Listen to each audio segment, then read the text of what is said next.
Sen günöңгөбөй. Sen arak içtin, tameki kıldın, tameki çektin, sen aldamçılık kıldın. Sen birinci tazalan, anan keyin namaz okuysun. Bu şaytan.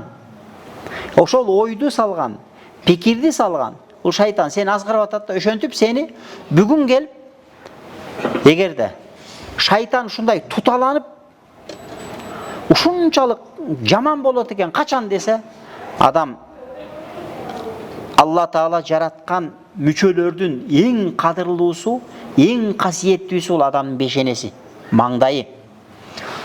Маңдайын чекесин жерге коюп туруп, Subhana Rabbiyal A'la деп, ey Allah'ım sen ulusun, sen barına biyiksin, sen ne çıkандай kemçiliğin yok деп, Allah'a tasbih aytkandaç, şeytanın güybөгөн жери gül болот экен.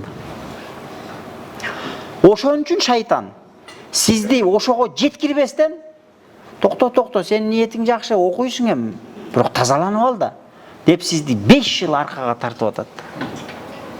Ошондуктан тазаланып алып намаз окуйм деген бул алданган адамдын сөзү. Намаз окуу менен тазаланабыз. Намаз окубасак кантип тазаланабыз? Орозо кармабасак кантип тазаланабыз? Аллах Таала Куранда айткан: "Иннамал мушрикуна najis" деген.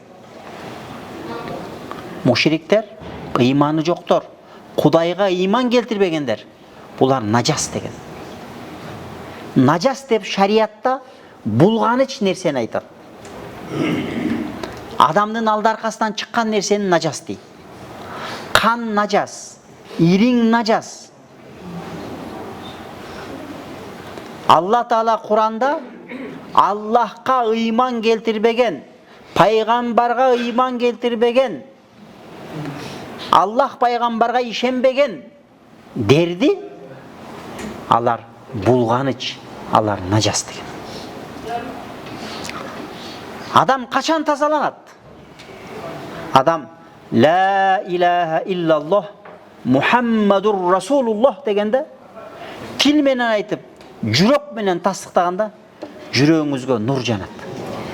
Жүрөгүңүздө искра пайда болот. Ошол нерсе сизди бейишке апарат.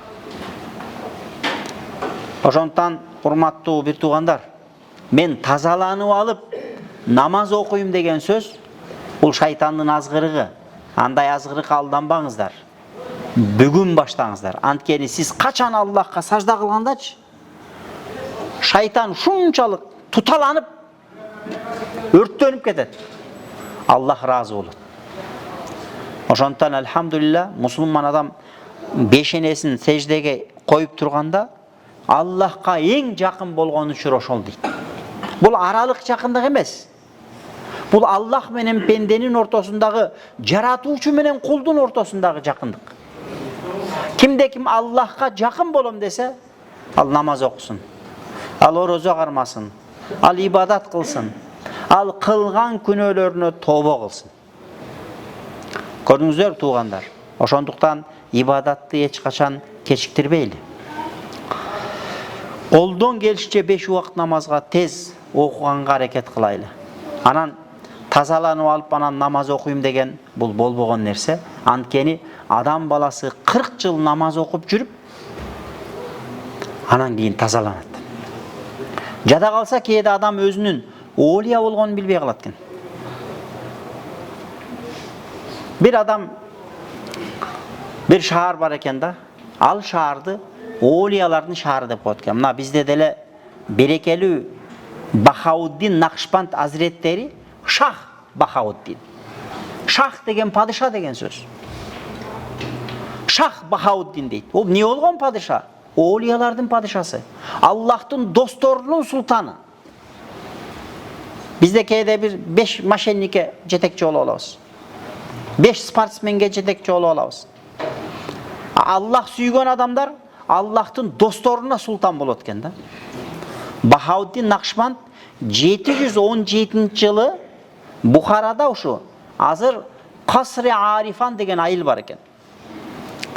Имам Бахауддин Накшбанд ошол Бухаранын жанында ошол жерде туулуп өскөн. Өзүнүн ал айылдын аталышы башка болгон.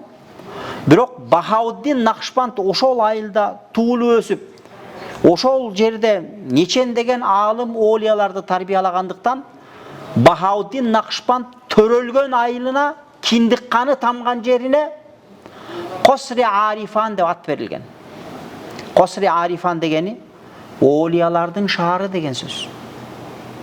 Аллах сүйгөн, Аллахтын кулдары тарбияланып өскөн шаар болгон. Алла насип кылса барып келиңиздер. Өзбекстанга турист болуп барып аткандар, ошол жерде сөз жок. Ал жерде имам Матуридинин кабры шариф бар. Ал жерде имам Бухаридики бар. Ал жерде ошол биздин ошо Накшбанди тарикатында адеп ахлак жолунда чоң 7 олиянын өзү Санжырада пайгамбардан бери келаткан Санжырада 30-32 киши болсо, ошонун 7-өсү Бухарада коюлган. Субханалла, кандай биздин жергебизден ушундай улуу аалымдар, олиялар чыккан. Бир адам олияларды көргүсү келет экен. Өзү күнөөкөр, эптеп намаз окуйт, ыхласыман киши экен да. Анан бир айыл бар экен. Анан ошол айылга барып, олиялардын шаары деп белгилүү экен да. Ал жерде эки ташыргыца эле олиянын башына тиет дейт экен. Анан баягы адам камданып, атайын сапарга түйүнчөгүн түйүп алып, анан айылга барат экен. Шаарга барат экен, баягы шаарга. Анан барып, анан бир мечитке туш келип калат экен, намаз окуйын деп отурат экен. Отуруп мындай караса, сакалчан адамдар отурат экен да. Анан карап ойлойт экен, могу киши олия окшойт дейт экен. Анан тигини карап, может, могу деле олия дейт экен да. Ушинтип оюнда ойлонуп отурат экен. Анан азан айтылат экен намазга. Анан нар жакты карап, бер жакты карап ойлонуп отурса, аркасынан ошол жергиликтүү бир адам келип акырын кулагына шыбырлайт экен. Эй баланча дейт экен. Алаңдабай, эки жакты карап алаңдабай, түз отур. Бул жерде сени менен 7 олия отурат дейт. Баягы адам олияларды сүйгөн, бирок өзүнүн олия экенин билбей калган. Албетте бул башталгыч деңгээлде олиялар болот. Чоң олиялар мындай карап туруп кимдин олия экенин билип коет. Мисалы үчүн мен азыр Куран окуса, Куран окугандан баягы баланын канчалык деңгээлде грамматика окуганын же тажвид эрежелерин окуганын билип коем. Болсо арабча китепти берип туруп бирөөнүн колуна окутса, мен билем ал канчанчы деңгээлдеги 7-класстын баласы, 11-класстын деңгээлиндеги же университеттин деңгээлиндеги арабча сабаты канчалык жоюлганын мен окурум, мен билип коем. Ошол сыяктуу олиялар деле ошондой. Усталар деле ошондой да. Мен азыр мык каксам, канчалык деңгээлде иштеп жүргөн билип коет.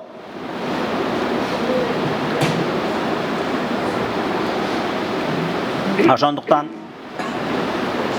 башталгыч олиялар кээ бирлер билбей калат экен да. Чоң олиялар билет экен. Ошондуктан Кудайды сүйүп жүргөн адам, Кудайды сүйүп, намаз окуп, орозо эле кыла берсек, ошондо биз Кудай сүйгөн бир олияга айланышыбыз мүмкүн. Анан мен тазаланып алып намаз окуйм деген бул болбогон кеп. Ыхлас менен келип ушул жерде мусулмандарды жакшы көрүп, сүйүп, эч кимине көкүрөгүндө бир кара санатайлык жок. Жакшы ыхлас менен келип ушул жерге намаз окуй бериңиз. Кудай буйруса, өзүңүз билбей каласыз. Аллах Таала сизди асманда жылдыздай жылтылдаган сахабалардын катарында кылып коюш ыктымал. Ошон үчүн могул жерде жума хутбада могул жерде турганда акыркы хутбада вархамна маахум вахшурна минхум деп дуа кылабыз. Вархамна маахум. Эй Аллахым, ошол сахабаларды райым кылгандай, бизди да өзүң райымың ал деген сөз. Вахшурна минхум дегенде, эй Аллахым, кыяматта мен ушундай күнөөкөр адаммын. Бирок кыяматта мени ошол сахабалардын, олиялардын, табииндердин, ошондой улуу заттардын катарында тирилтсең экен деп Кудайга дуа кылып атабыз. Анткени пайгамбарыбыздын хадиси бар. Куллу тaqi али Мухаммад. Пайгамбарыбыз айткан, куллу тaqi али Мухаммад. Ар бир Кудайдан корккон ыймандуу адам Мухаммед пайгамбардын семьясына, үй бүлөсүнүн катарына кошулат деген. Биз пайгамбарга салават айтып атпайлыбы? Аллахумма салли ала Мухаммад. Эй Аллахым, өзүң Мухаммед пайгамбардын даражасын бийик кыл, кадырлуу кыл, өзүң райымың ал. Wa ala ashabi Muhammad, jana Muhammed paygambardын сахабаларынын кадырын бийик кыл, күнөөлөрүн кечир. Wa ala ali Muhammad, jana Muhammed paygambардын үй бүлөсү, жакындары дегенде пайгамбардын канынан тараган жакындары, жана пайгамбардын жолун жолдогон жакындар. Ошондуктан ким мен пайгамбардын үммөтүм деп пайгамбардын жолун жолдосо, алымдар айтат, ошол пайгамбардын үй бүлөсүнүн катарына кирет. Алхамдулилла, Аллах Таала бизге мүмкүнчүлүк берип койду. Биз кыргызбыз. Араб менен кайнасак каныбыз кошулбайт. Бирок пайгамбарды сүйсөк, пайгамбарга ыйман келтирсек, Аллага ыйман келтирсек, кыяматта пайгамбардын семьясынын катарында туулабыз. Аллахым лайым бизди ошондойлордон кылсын, жаралабыз. Wa na'udhu billahi min shururi anfusina. Бул жерде пайгамбарыбыз айтат: "Wa na'udhu billahi min shururi anfusina." Аллахтан сактоо сурайбыз нафсибиздин жамандыгынан. Кээде адамдын нафсиси адамды курутат экен, адамды жайлайт экен. Адамдын түбүнө жетет экен. Ошон үчүн пайгамбарыбыз не дейт? Min shururi anfusina. Өзүбүздүн нафсибиздин жамандыгынан бизди сактай көр дейт. Анткени нафси эмнени гана адамга кылдырбайт экен да. Нафси бардык күнөөлөрдү кылдырат. Нафси этегинде жада калса, киши өлтүрткөндөн да кайтпайт да сага. Ошондуктан пайгамбарыбыз дайыма дуа кылган: "Min sharri anfusina, min sharri nufusina." Ey Аллахым, бизди нафсибиздин жамандыгынан сактай көр деген.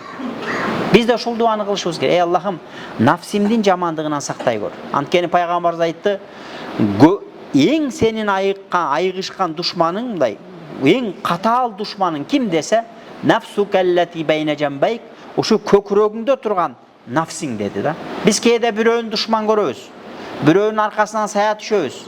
Кек сактайбыз. Аны көр казып, аны мен сазайын берем дейбиз.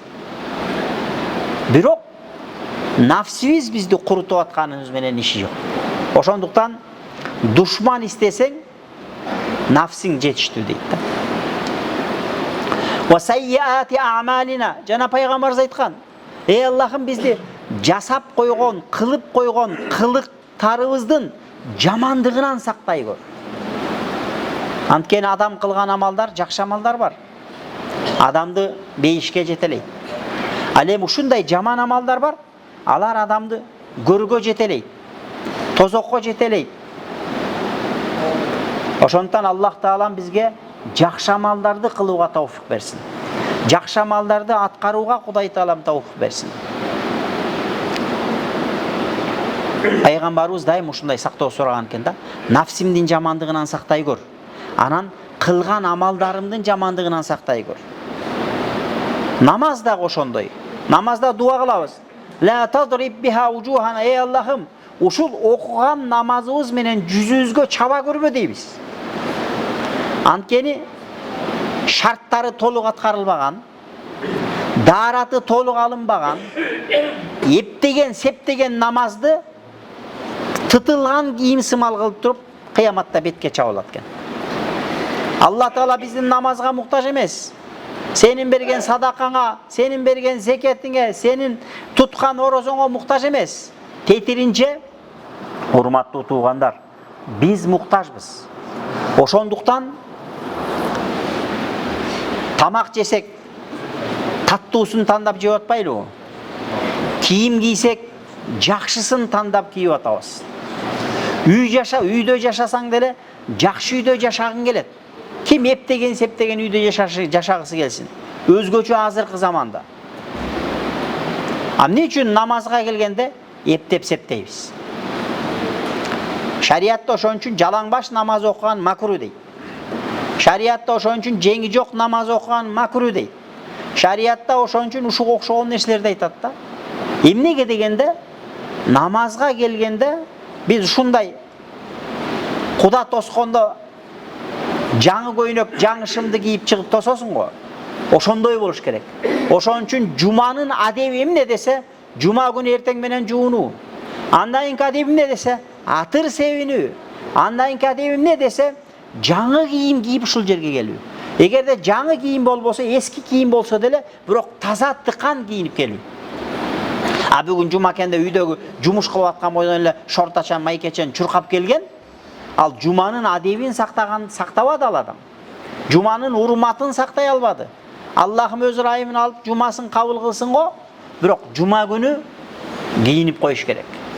Жума күнү мо мечитке келатканда үтүктөлгөн көйнөк шим кийип келиңиздер.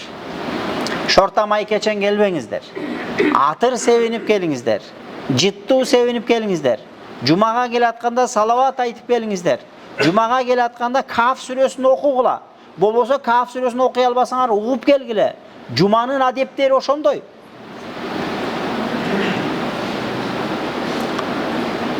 Анан шорта кийип келип алдың. Эңкейсең тизең ачылып атат. Намаз эмес. Анткени аурат киндиктин астынан тизенин астына жер аурат болот. Эгерде шорта узун шорта болсо боло берет, бул жерде шорта кийип отурат, кээ бир туугандарыбыз. Боло берет шорта кийсе, аурат көрүнбөсө. Бирок кокус кыскараак шорта болсо, эңкейсе, о тизенин жиги көрүнүп калса, анда намаз эмес. Анда шорта кийип, мен жума намазга келдим деген аты калат, бирок жараткан Аллах ал адамдын намазын кабыл кылбайт. Макру дагы эмес, намазы жок деген сөз. Ал адамдын намазы бузулду деген сөз. Ал эми баш кийимсиз окуган, жалаң, мындай этеги кыска окуган, булар эмне десем Кудайым өзү кабыл кылсын. Эми аз жайдын күнү ысык, бирок колдон келишинче намаз учурунда келгенде ушул узунураак кийип келсек жакшы болот. Анткени аалымдар айткан, пайгамбардын хадистеринде, шариятыбызда келгендей, жеңи кыска кийим менен намаз окуш кайсы бир деңгээлде макруh. Ошондуктан ушул нерселерге анан туугандар сажда кылганда, намаз окуганда, саждада чеке менен мурдун тийиш керек. Мурундун кыры, чеке экөөсү тең, точно тийиш керек. Эгерде мурдунун учу менен эле кылып койсо, кээ бирөөлөрдү көрдүк. Калпак кийип алган, калпагынын учу тийип атат минсе. Мурду да тийген жок, чекеси да тийген жок. Ал киши ошентип канча жылдан бери намаз окуп жүрөт билбейм. Ал намаз кабыл эмес. Чеке менен мурун жерге тийбесе, намаз кабыл эмес. Намаздагы парз амалдар бар. Сажда парз.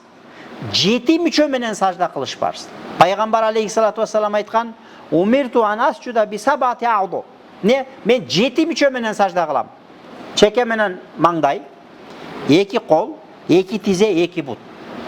Ошон үчүн аалымдар айтат мазхабыбызда: 1 бут көтөрүлүп кетсе сажда кылып атканда макруh. 2 бут көтөрүлүп кетсе намаз бузулат, кайра окуш керек. Аз мисалы үчүн сажда кылабыз да, кээ бир балдарды карасаң, жаш балдар сажда кылат, мындайынан турат дагы, тизе менен таянып турат дагы, бутунун учу 2 буту көкөлөп турат, мындай кыйкалап мындай асылып турат. Бут жерден үзүлбөш керек. Бут жерден үзүлдү, намаз бузулат. 1 бут көтөрүлсө макруh, 2 бут көтөрүлсө намаз бузулуп калат. Ошондуктан намаздын шарттарын толук аткарганда гана намаз кабыл болот. Мына мындай сонун имарат турат. Ушул жерде мунун жакшы шарттарын лайыктап неметпесе, жакшылап бекемдеп курбаса, китептегидей кылып курбаса, бул эртең бир аз нагрузка келсе түшүп калат. Ошол сыяктуу намаз дагы чала болсо, ал кабыл эмес. Ошондуктан Аллахым баарыбызга түз туура шариятты карманып жашоого тауфик берсин. Билим алыңыздар. Жакшы намаздын шарттарын үйрөнүңүздөр. Намазда парз амалдар бар, важип амалдар бар, сүннөт амалдар бар, мустахаб амалдар бар, арам амалдар бар, макруh амалдар бар. Намаз окуп атып, тияк-биякты карап, алаңдап, намаз окуп, тиердеги жазууну окуп, биердеги жазууну окуп, тиякты карап, биякты карап турсаң макруh. Макруh деген эмне деген сөз? Билесиздер, макруh деген ошо арамга кичине калды деген сөз. Макруh десе баягы макруh экен деп жеңил нерсе эмес. Аны Кудайдан корккон такыба заттар, пайгамбарыбыз жакшы көрбөгөн амал. Макруh амалдан эмне кылыш керексе, макруh амалдан колдон келишинче тыйылыш керек, качыш керек. Макруh экен деп коюп жүрө берген болбойт. Мына ошондой туугандар. Ошондуктан бүгүнкү биздин темабыз ысырапкерчилик туурасында экен. Ысырап. Ысырап деген эмне? Ысырап деген бир нерсени ашыкча колдонуу. Мисалы үчүн Акчаны ашыкча чача берсең, бул да ысырап. Тамакты ашыкча жесең, бул да ысырап. Кийимди ашыкча кийсең, бул да ысырап. Үйүңдү жасалгалап, азыр ушунчалык деңгээлде, но мечиттин жасалгасын караңыздар, ашыкча эчтеке жок. Бирок ушул мечитке азыр $1 миллион сарптап туруп, муногу мечитти гүлдөп салса да болот. Бирок ошол ашыкча кеткен акча ысырап болот. Азыр ушундай да биздечи. Кичекей машинени деле кооздойм десең, ичине тигини таксаң, буну таксаң, абы кылсаң, ошо кичекей машиненин ичине деле бир 500 000 кетип калат. Кооздук үчүн жөн эле кетет. Бирок кээ бирөөлөр ошону кооздоп жүргөндөр бар. Ошол 500 000-ди бир муктаж адамга берсе, сооп болот эле. Ошондуктан шариятыбызда ысырапка жол бербейт. Куранда Алла Таала ысыраптын зыяндуу экендиги туурасында 20дан ашык жерде сыпаттаган. Биринчи сыпатта Алла Таала айткан Куранда, "Уала тусрифу" Куранда. Араф сүрөсүнүн 31 аят экен. Эч качан ысырапка жол бербегиле. Мисалы үчүн дарат алып атасың. Hazreti Sa'd radıyallahu anhu bir günü darat alып аткан.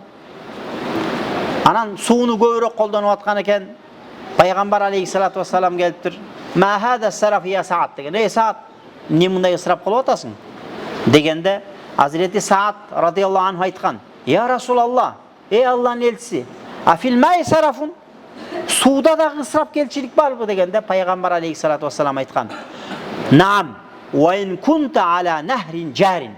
Ооба, суунун дагы сурагы ысырабы болот.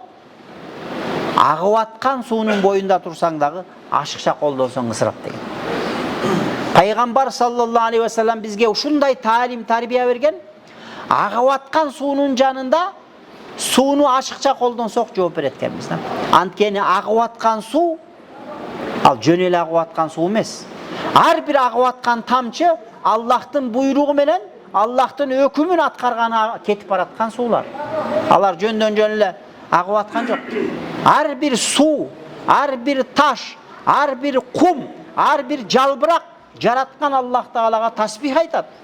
Ар биринин өзүнүн кызматы бар, функциясы бар. Ошондуктан агып аткан суу экен деп эле сууну ашыкча колдонсо бул дагы ысырап экен. Ошондуктан үйдөгү аялдарыбызга, балдарыбызга сууну колдонгондо дагы ысырапка жол бербөөгө чакырышыбыз керек. Анткени жооп беребиз. Эгерде сага 1 стакан суу муктаждык болуп турса, 1 стакан сууну колдонсоң, ал жөнү менен. Бирок 1 челек сууну колдонуп салган болчу болсоң, анда кыяматта бардыгыбыз Кудайдын астында жооп беребиз. Адал. Алла Таала сууну берип койду бизге. 1 челек сууну колдонсоң болот. Адал, арам эмес. Сен уурдап алган жоксуң. Сен сатып алып атасың. Акчасын төлөп атасың суу ичкен сууң үчүн. Бирок ашыкча колдондуңбу? Жооп берет экенсиң. Анткени бул сууну өкмөт да жасап бере албайт. Бул сууну Аллах берип атат. Аллахка биз не кылабыз? Жооп беребиз. Ар бир таткан тамчы суу үчүн жооп берет экенбиз. Ошондуктан Пайгамбар алейхиссалату вассалам жада калса дарат алганда дагы сууну ысырап кылба деди. Андан кийин Алла Таала Куранда айтат: "Уала тусрифу" ысырапка жол бербегиле. "Иннаху ла юхиббул мусрифин" ысырап кылгандар Аллага жакпайт экен. Ысырап кылган адамды Аллах сүйбөйт экен. Кимде ким Аллахка жагамын десе, бир жолу бир дамыл айтат. Даратканага бардым дейт. Дарат алайын деп атсам, жума күнү дейт да. Анан бир киши баласын жетелеп алыптыр дейт жанында, баласына дарат үйрөтүп атат дейт. Анан баласына айтып атат: "Балам, сууну ысырап кылба" деп анан туалетный бумаганы көрсөтүп, "Буну колдонсоң колдоно бер" дейт экен да. Бул арзан дейт экен. Бирок мына суу бул кымбат. Буну ысырап кылба деп бир ата үйрөтүп атат дейт.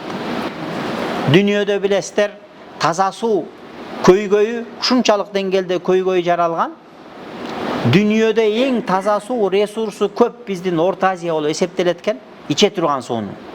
Бирок бизде дагы суунун таңкыстыгы суугат жерлеринде билинип атат, байкалып атат. Ошондуктан Алла Таала бардык нерсени өз өлчөмү менен жараткан. Ашыкча колдонсо Кудайдын астында жооп берет экенбиз. Ошондуктан ысырап кылгандар биринчиден Аллахка жакпайт экен. Экинчиден ысырап кылгандардын сыпатын Аллах Таала баяндап атат. Ва аннал мусрифина хум асхабун нар. Ысырапка жол бергендер алар тозок ээлери деп атат. Карасаңыздар, Гафир сүрөсүнүн 43-аятында. Анткени ысырап кылгандарды Алла сүйбөйт экен. Алла сүйбөгөн адам тозокко барат. Ошондуктан ысырапка жолу үчүнчү сыпат ысырап кыла берүү адамдын өзүнө эле эмес, адамдын үй бүлө жакындарына дагы кедергисин, залакысын тийгизет экен да. Залакасын тийгизет экен. Алла Таала Куранда мындай дейт: "Сумма садакнахумул вa'да фаанжайнахум ва ман наша ва ахлакнал мусрифин." Биз дейт, кийин өзүбүз каалаган адамдарды, ыймандууларды куткарып калабыз дагы дейт.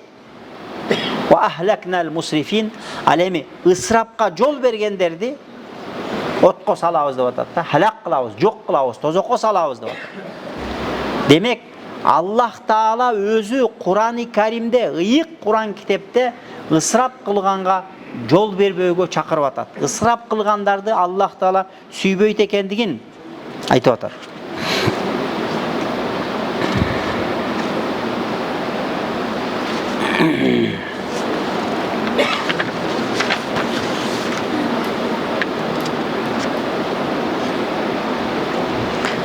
Амр ибн Астан имам Ахмад риваят кылган хадисте пайгамбар саллаллаху алейхи вассалам айтат экен: "Кулу вашрабу", ичкиле, жегиле, ва тасаддаку, садака бергиле, валбасу, Кудай берген кийимдерди кийингиле, жашнакай кийимдерди. Бирок гайр махила, текеберленип кетпегиле. Вала сараф, ысырапка жол бербегиле. Демек, Алла сага байлык берип койду. Ич, же, кийин, садака бер.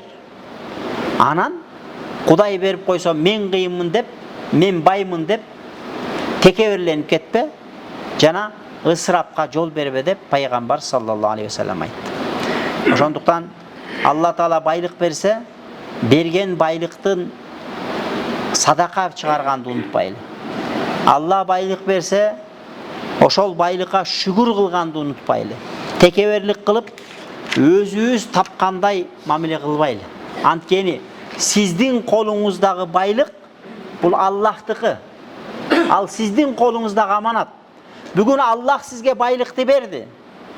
Сизге үй жай берди, акча берди, мал берди. Бул сиздики. Сиз акыйкый кожоюн эмессиз. Сиз убактылуу кожоюнсуз. Аллах Таала бүгүн сизге берди. Бул сиздин колуңуздагы аманат. Ошол малды, ошол мүлктү, ошол акчаны бүгүн кайсыл жолго жумшасаңыз, ошого жараша сура аласыз. Жакшы жолго жумшасаңыз соон аласыз. Кыпчып отурсаңыз, ошо кыпчыган бойдон кыяматта барасыз дагы сурагын бересиз. Же аялыңа бербесең, же балаңа бербесең, же кыйналып аткан бир тууганыңа бербесең, же бир жакшы таанышыңа бербесең, же жетим жесирге бербесең, садака. Шарият эч качан дүнүйөңдүн баарын бер дебейт. Ошондо мындай бир чымчымын Аллах жолунда берди. А бербесе кыяматта сурайт. Ошондуктан аалым олияларда ошондой эме бар экен да. Бул менин колумдагы мүлк, бул Аллахтыкы. Менин колумдагы аманат. Качан ошондой ишеним бизге орногондочу, там ташың түп тамыры менен тартып алса дагы, адам кабагым кашым дебей жашай тургандай, азыр кээ бир адамдар бар. Тамынан ажырап, үйүнөн ажырап, башка болуп, ар кандай ооруга чалдыгып, керек болсо каза болуп кеткендер бар. Анын бардыгы ошол кичинекей дүнүйөнү жүрөккө киргизип алгандыктан. Ошондуктан ким жыргап жашайм десе, ким кенем жашайм десе, кыйналбай жашайм десе, менин колумдагы бул Аллахтыкы. Аллах берген күнү бүгүн менин колумда. Мен Аллах жолунда жумшап калайын. Кайра Аллах алган күнү ал кетет. Анткени биз өзүбүз дагы Аллахтыкыбыз. Биз өзүбүзгө өзүбүз ээ эмеспиз. Ошон үчүн мурдуңду жасаткан арам, көзүңдү жасаткан арам, құлағыңды, қашыңды, оозуңду жасатқан арам. Азыр биздин Кыргыздын чекеден кыздарынын баардыгы ушул нерсени жасап атпайбы? Арам. Эмнеге дегенде, сен өзүң, сенин кебете кешпириңди Алла жаратты. Кимде ким кебетесин өзгөртсө, Кудай жараткан, Кудай берген өң түскө наразы болгон үчүн тозокко барат. Пайгамбар саллаллаху алейхи вассалам хадисте айткан: "Ла'аналлахул вашимина вал вашимат, вал мустаушимина вал мустаушимат" деген. Алланын налаты болсун, Алланын рахматынан айдалсын. Кимде ким денесине татууларды чийдирсе, денесин жанагынтип азыркы биздин тим айтканда пластикалык операциялар жасатса, Аллахтын каргышы болсун, Аллахтын каргышы Алланын рахматынан оолак болсун. Пайгамбар саллаллаху алейхи вассалам ушинтип каргыш айткан. Бирок биздин бүгүнкү күндө мусулман кыздар, мусулман балдар ошентип кашын жасатып атат, кирпигин жасатып атат, оозун жасатып атат, денелерин, фигураларын жасатып атат. Бунун бардыгы жаратканга нааразычылык, бул мусулман адамга жарашпаган сыпат. Алхамдулиллах. Мени ушундай көркөм кылып жаратып койгон Аллахка шүгүр дешибиз керек. Аллах Таала Куранда айтат: "Лакад халакнал инсана фи ахсани тaqвим". Чындыгында инсандарды көркөм сүрөттө кылып жараттык дейт. Алымдар айтат: адамды Алла Таала жылан сыяктуу кылып сойротуп койгон жок. Кой сыяктуу кылып 4 бут менен бастырып койгон жок. Көкүрөктү көтөрүп, 2 бут менен тике жүрүп, мындай кыла башка махлуктарды жаратпагандай көркөм кылып, касиеттүү кылып бизди Аллах Таала жараткан. Биз Аллахка шүгүр кылышыбыз керек. Субхана роббика роббил иззати амма ясифун ва саламун алал мурсалин валхамдулиллахи роббил аламин.